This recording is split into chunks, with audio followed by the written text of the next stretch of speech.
The pedestrian crosswalk button looks simple, almost apologetic. A small box, a single instruction, a raised arrow pointing forward. It asks very little of you, just a press and then patience. But this object exists because walking through traffic became too complex to leave to instinct alone. Before automobiles dominated streets, pedestrians moved freely. Roads were shared spaces. People crossed wherever it felt natural. Eye contact and proximity governed movement. Speed differences were small enough that mistakes were survivable. The arrival of cars changed the scale of risk. Vehicles moved faster, weighed more, and demanded uninterrupted flow. Streets hardened into corridors. Crossing them became an interruption rather than a shared act.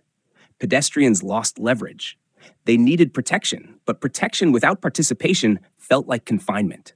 Early solutions tried to separate pedestrians entirely.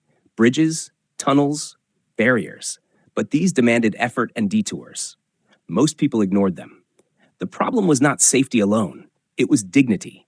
Pedestrians wanted acknowledgement. Traffic signals gave structure to vehicles, but initially ignored those on foot. Crosswalks were painted, but paint does not stop a car. Pedestrians still had to judge whether drivers would comply.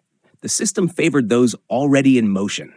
The crosswalk button changed that relationship. It did not give pedestrians control over traffic. It gave them a voice within the system. Pressing the button is not about forcing cars to stop. It is about announcing presence. It tells the intersection, someone is waiting. That announcement needed to feel immediate and personal, even if the system behind it was not. This is where design matters. The button is physical because physical actions feel consequential. Touch confirms intent in a way proximity does not. The click or resistance under the finger reassures the user that their request has been registered, even when the response is delayed. The delay is critical. If lights changed instantly, traffic flow would collapse. If nothing happened at all, trust would erode. The system had to balance responsiveness with continuity. Many modern intersections automate pedestrian phases regardless of button presses. Others only activate crossing signals when pressed. Some treat the button as a request, others as a formality. From a purely technical standpoint, this inconsistency is inefficient. From a human standpoint, it is necessary. The button gives pedestrians something to do while waiting.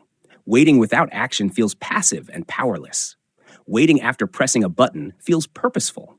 The same amount of time passes, but it feels shorter because agency has been restored. This is why people press the button repeatedly. Not because they think it will work faster, but because repetition reasserts presence. It is a way of saying, I am still here.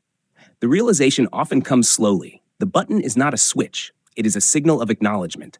Its placement reinforces this role. Positioned near the curb, it marks the transition from movement to waiting. You do not press it mid-walk. You press it when you stop. It creates a ritual. Arrive, press, wait, cross. The arrow or walking figure removes ambiguity. You are not asking for a favor. You are requesting a turn. The system will respond when it can. The most revealing detail is that the button almost never tells you what it actually does. There is no feedback beyond the press, no countdown, no confirmation message. This ambiguity is intentional. Explaining the system would invite judgment. Silence preserves trust. If pedestrians knew that some buttons did nothing, they would stop pressing them, and more importantly, they would stop waiting patiently. The button maintains order by maintaining belief.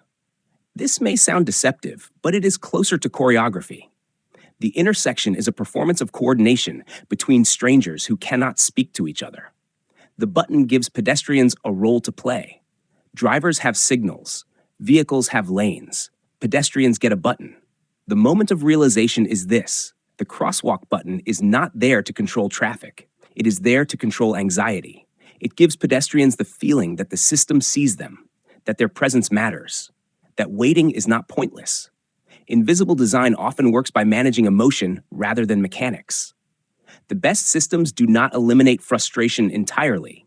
They make it tolerable. The crosswalk button does exactly that. It transforms a vulnerable pause into a meaningful action. It turns standing still into participation. And when design succeeds at that level, people stop questioning whether it works. They press it, they wait, and they cross when the world agrees it's time.